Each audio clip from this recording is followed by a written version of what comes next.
Let's go to the Pages section on the left menu. Here we can see all the pages of the site listed out. Drag and drop to reorder pages. To make a sub-navigation, drag a page to the right to make it a child of the page above. You can undo this by simply dragging the page back to the left. To hide a page in navigation, click the gear icon, hide in navigation, then select the devices you would like to hide this page on.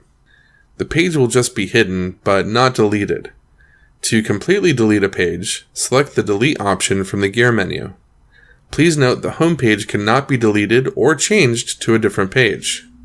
From the Gear menu, select SEO to add page SEO options, such as title, descriptions, or keywords. To add a new page, click the New Page button at the top of the Pages section. You can choose to add one of our pre-made page templates, link to an external URL, or just create a blank page.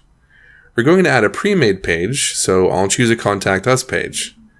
A new page is created with the widgets I need already added. Now it's ready to add your own info and customize.